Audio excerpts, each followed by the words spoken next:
తాగేసి ఎక్కడెక్కడ చేతలేస్తున్నాడు వచ్చి తాగేసి ఎక్కడెక్కడ చేతలేస్తున్నాడు వచ్చి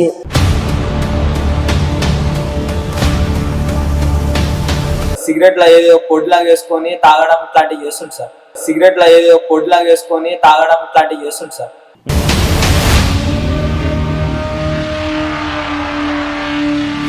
అసలు వీరికి ఏం చెప్పాలి? అసలు వీరికి ఏం చెప్పాలి?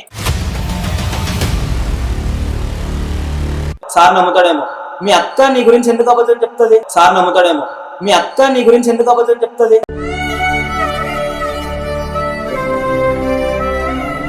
వేరోడైతే అక్కను వదిలేసి వెళ్ళిపోతాడు. వేరోడైతే అక్కను వదిలేసి వెళ్ళిపోతాడు.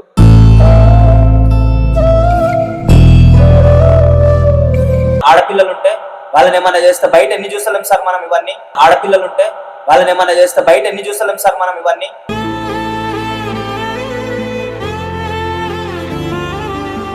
గంజా తాగేసి వచ్చి నన్ను రమ్మని చెప్తున్నాడు రూమ్ లో గడ. గంజా తాగేసి వచ్చి నన్ను రమ్మని చెప్తున్నాడు రూమ్ లో గడ. అర్థమవుతుందా రమ్మంటావా? ఏమైతే నీకామె అర్థమవుతుందా రమ్మంటావా? ఏమైతే నీకామె? ఇంటికి ఎలా వస్తున్నావు అంటే అలా వస్తున్నావు, ఎక్కడెక్కడో చేతలేస్తున్నావు అని చెప్పాను గడ. ఇంటికి ఎలా వస్తున్నావు అంటే అలా వస్తున్నావు, ఎక్కడెక్కడో చేతలేస్తున్నావు అని చెప్పాను గడ.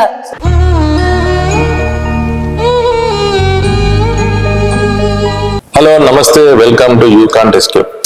ఈరోజు మన ముందుకి అక్క బావ తమ్ముడు వల్గర్ గా బిహేవ్ చేస్తున్నా అని చెప్పి వాళ్ళ సమస్యను చెప్పడానికి మన దగ్గరకు వచ్చారు. సో వాళ్ళ ప్రాబ్లమ్స్ ఏంటో అడిగి తెలుసుకుందాం. నమస్తే. చెప్పండి అమ్మా. నేను నా తమ్ముడు సార్ గంజాయి గట్ట అంతా తాగుతున్నాడు. తాగేసి ఎక్కడెక్కడ చేతలేస్తున్నాడు వచ్చి తాగేసి ఎక్కడెక్కడ చేతలేస్తున్నాడు వచ్చి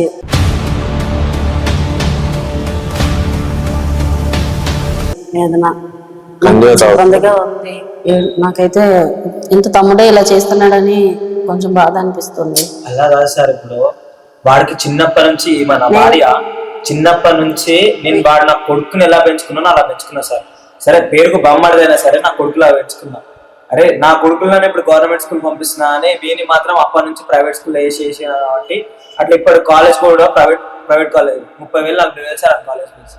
నా కొడుకు కన్నా ఎక్కువ చూసుకుంటున్నావా అని ఈ రోజు బాగానే ఉంది సార్. అసలుకి ఎప్పుడైతే ఈ కాలేజ్ కి ఎప్పుడైతే ఎంటర్ అయ్యిందో అప్పటి నుంచి లైక్ డ్రగ్స్ తీసుకోవడం అంటే అదే సిగరెట్ల ఏదో పొడిలాగా వేసుకొని తాగడం ఇట్లాంటివి చేస్తుంది సార్. సిగరెట్ల ఏదో పొడిలాగా వేసుకొని తాగడం ఇట్లాంటివి చేస్తుంది సార్.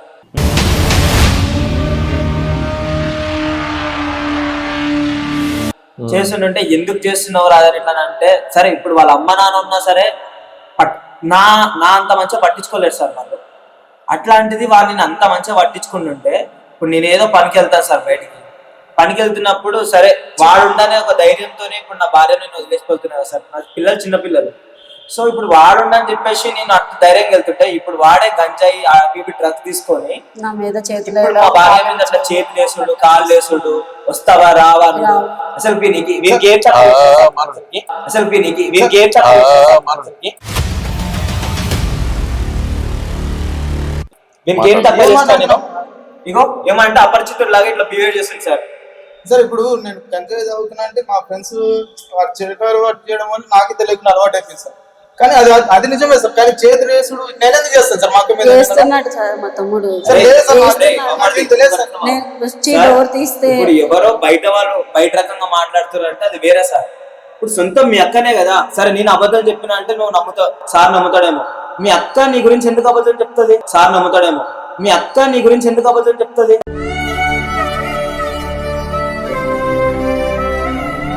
అవును బా, అదే నేను చెప్తున్నా. ఇప్పుడు అక్క నాకు సొంతం అక్క, నేనెందుకు చేస్తాను అలాగా? ఎవరైనా అలా చేస్తారా? నువ్వు చేస్తున్నావు తమ్ముడు, చేస్తున్నావు. ఎందుకంటే నేను అలవాటు చేసుకున్నావు. ఆ మత్తులో నువ్వు ఏం చేస్తున్నావు నీకు అర్థమైతలేదు. తల్లిదండ్రుల చూసుకున్నారు. నా కొడుకులాగా బాధ్యత ఇచ్చిన సార్. మేము బాగా పెంచాం కదా, మా ఆయన బాగా కూడా చూసుకుంటాడు. సార్ వీళ్ళు ఎందుకు అలా మాట్లాడుతున్నారు నాకేం అర్థం కావట్లేదు. ఇంట్లో కూడా అదే కూడా సార్. ఇప్పుడు నువ్వు గంజా ఎందుకు అలవాటు చేసుకున్నావు? సార్ నాకే తెలియకుండా అలవాటు అయిపోయింది సార్. అలవాటు అయిపోయింది. ఇప్పుడు అక్క మీద ఇట్లాంటి చేస్తున్నావు. ఈ విషయం బయట ఎవరికైనా చెప్పుకున్న పరువు ఉంటుందా? సార్ ఆ? నేను 2 years బావ మంచోడు కాబట్టి నీకు సంలాంచుండు. వేరేవాడైతే అక్కను వదిలేసి వెళ్ళిపోతాడు.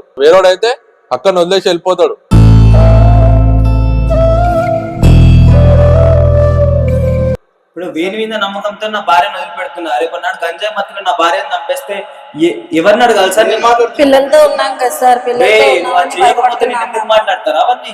గంజాయి ఎందుకు నీకు? నువ్వు గంజాయి మత్తులు ఏదో చేస్తున్నావు. తర్వాత దిగినాక అక్క బావ అంటే ఏంది?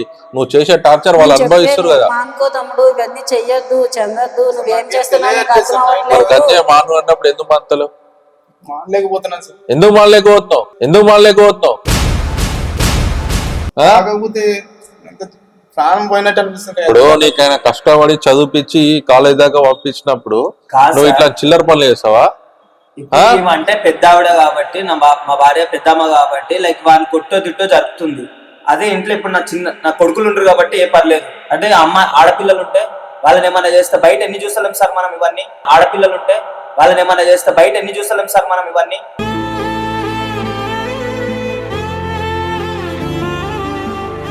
ఇప్పుడు బయట మొన్న రీసెంట్ గా 8 సంవత్సరాల అమ్మాయిని ఇట్లనే గంజాయి తాగి రేప్ చేసారు ఇద్దరు. పోలీస్ స్టేషన్ లో కూర్చున్నా గంజాయి మొత్తంలో కొట్టినాగా నవ్వుతున్నారు. నువ్వు రేపు ఇప్పుడు సొంత అక్కని ఎన్నికోబోతున్నావు, రేపు ఇంకోరినైనా చేస్తే నీ వల్ల సమాజానికి ఏమి ఇస్తున్నావు? అది ఫుల్ గా తాగేసి గంజాయి తాగేసి వచ్చి నన్ను రమ్మని చెప్తున్నాడు రూమ్ లో కూడా.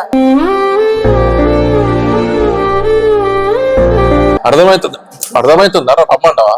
ఏమైతే నీకామె అర్థమవుతుందా రమ్మంటావా? ఏమైతే నీకామె? నన్ను నాకు రమ్మంటున్నాడు తెలియదు కదా. అసలు నేను నాకు ఏం చేస్తాను? తెలియనప్పుడు ఎందుకు చేస్తున్నావు? అసలు నేను ఇలా చేస్తానని అసలు అక్క క్షమించక్క. నేను ఎప్పుడు అలా అనుకోలేదు. నీ గురించి నేను ఎందుకు అనుకుంటాను అక్క అలా? అపరిచితుల్లా చేస్తుంది సార్ ముందు. సరే నాకు కావాలని ఎందుకు చేస్తాను? సార్ భావానికి నన్ను సిగ్గుండాలి. నేను ఫస్ట్ నుంచి నిన్ను చూస్తున్నా. నమ్మి అక్కని ఇంట్లో పెట్టిపోతుంటే నీకు ఇంత నన్ను బుద్ధి ఉందా? నీకు అక్కనే అవుతుంది కదా. ఎవరో బయట చేసినట్టే 2 దాన్ని పోలీస్ స్టేషన్ అప్ప చెప్తుంటే నిన్నేమని చెప్పాలరా? నా కొడుకులాగా పెంచుకున్నా సిగ్గులేదు అసలుకి? క్షమించుకోవా. మా ఆయన మంచోడు కాబట్టి అన్ని సర్దుకొని చేస్తున్నారు సార్. అదే వేరే వాళ్ళు అయితే ఈ పాటికి ఇంకెలా ఉంటుంది ఏంటంటే చెడు తిరుగులు తిరిగి గంజాయి అలవాటు చేసుకొని ఆ మత్తులో ఏం చేస్తున్నాడో తెలియకుండా అది ఎన్నోసార్లు కూడా నేను చెప్పాను సార్.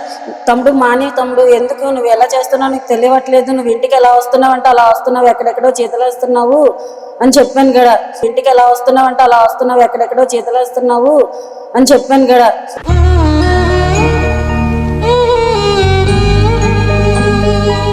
ఇప్పుడు నీ సొంత అక్క సొంత బావ నీకు ఆ లైఫ్ ఇచ్చారు, కాలేజ్ పంపించి నువ్వు సెటిల్ అవ్వాలని వాళ్ళు అంత కష్టపడి నీకు చదివిపిస్తే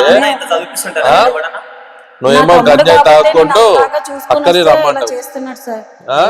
నేను గంజాయి మానేయాలని కావాలని అలా ఇక్కడరా మీ అక్క నన్ను ఏమంటే తెలుసా? వానందరికి నేను చదివిపిస్తా, గవర్నమెంట్ స్కూల్ వేస్తా అని చెప్పేసి చిన్నప్పటి నుంచి అట్లా అన్నా సరే, నాకున్నది ఒక తమ్ముడు కదా, నా తమ్ముడిని చూసుకోకపోతే మా అమ్మ నాన్న ఉంటే చూసుకోకపోతుండే అని చెప్పేసి ఎన్ని మాటలు చెప్తే నేను సరే అని చెప్పేసి నేను చదివించిన. అట్లాంటిది ఈ రోజు నా పిల్లానే పాడు చేద్దామని, నా పిల్లని పక్కన పెట్టరా? నీకు అక్క ఎత్తుగా సొంతం అక్క, ఒకటి రక్తం చించుకొని పుట్టారు కదా మీరు. నా పిల్లని పక్కన పెట్టరా? నీకు అక్క ఎత్తుగా సొంతం అక్క, ఒకటి రక్తం చించుకొని పుట్టారు కదా మీరు.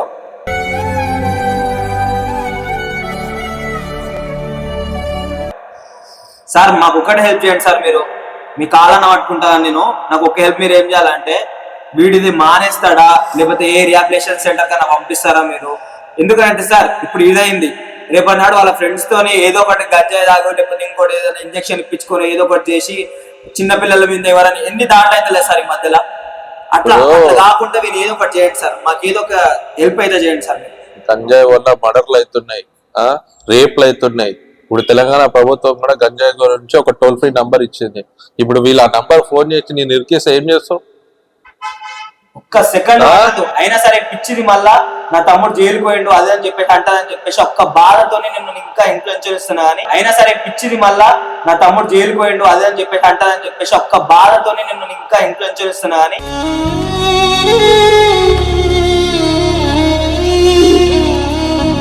సార్ గారికి తీసుకురావడానికి కారణం కూడా అదే. ఇప్పుడు తమ్ముడు కాబట్టి మేము వదులుకోలేకపోతున్నాం సార్. తప్పైపోయింది బావ కాలు మొక్కు, ఇంకోసారి అంటే ఏనని చెప్పు.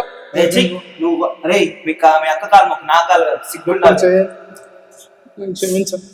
కూర్చో. మా ముందర కాదు, సార్ ముందర ఒప్పుకుంటేనే ఇంటికి రాలేకపోతే అటు నుంచి ఇంటే జైలుకి వెళ్ళిపో. నువ్వు నాకు ఆ సంబంధం కూడా లేదు. ఇప్పుడు ఏంది ఇంకో- ఇప్పటి నుంచి ఇంకొకసారి మానేస్తావా? నువ్వు కూడా నా తమ్ముడు అది అని చెప్పేసి అన్నావు అనుకో, నీ గుబ్బ వలుగుతుంది. చెప్పు, గంజాయి మానేస్తావా లేక ఇట్లనే చేసి జైలు పోతావా? ఇంకెప్పుడు తాగాను సార్. ఆ? నేను నిజంగా ఇలా చేస్తానంటే మా అక్క దగ్గర నేను అసలు నమ్మలేకపోతున్నాను సార్. సరే ఇప్పుడు మానేస్తావా ఏంది? ఇంకెప్పుడు దాని జోలికి వెళ్ళను సార్. సరే బ్రదర్, ఆయన మానేస్తా అంటుంది కదా, ఈ ఒక్కసారి అవకాశం ఇవ్వు. మళ్ళీ తాగిందంటే సార్ డైరెక్ట్ ఇంకోసారి ఇట్లానే చేస్తే ఏం చేయాలి అడగండి సార్ ఒకసారి. డైరెక్ట్ పంపించేద్దాం, జైలుకే పంపిద్దాం. ఇంకా డైరెక్ట్ పంపించేద్దాం, జైలుకే పంపిద్దాం. ఇంకా గంజాయి తాగుతుందని చెప్పి పట్టించేద్దాం. నీకు ఇప్పుడు మీ అమ్మ చచ్చిపోయింది కాబట్టి ఒకవేళ మీ అమ్మ ప్లేస్ లా ఈమెన్నా సరే, ఈమె ప్లేస్ మీ అమ్మ ఉన్నా సరే, సేమ్ నేను మీ అమ్మ అమ్మలాగే తీసుకుంటా అట్లా చూసుకుంటున్నాను. తీసుకుంటుంటే అర్థమవుతుందా? నా తమ్ముడు అని అంటే అక్క మీదకే సిద్ధమైపోయినాను. సిగ్గుండాలి ఎంతనన్నా. సార్ ఇంకోసారి నిజంగా గంజాయి తాగి నేను అక్కతో ఇలా చేసి నేను నిజంగా చచ్చిపోతాను. ఎప్పుడు ఇలా చేయను సార్. సరే ఈ ఒక్కసారికి ఇచ్చేస్తే సార్, సరే నెక్స్ట్ టైం చేయనట్టున్నారా? సరేనా? నెక్స్ట్ టైం అక్క తల్లిలా చూసుకో, పిచ్చి చేష్టలు వేయకు, లైఫ్ ని ఖరాబ్ చేసుకో, గంజాయి ఉద్దేశం. సరేనా? మానేస్తాను సార్. ఓకే, బయలుదేరు.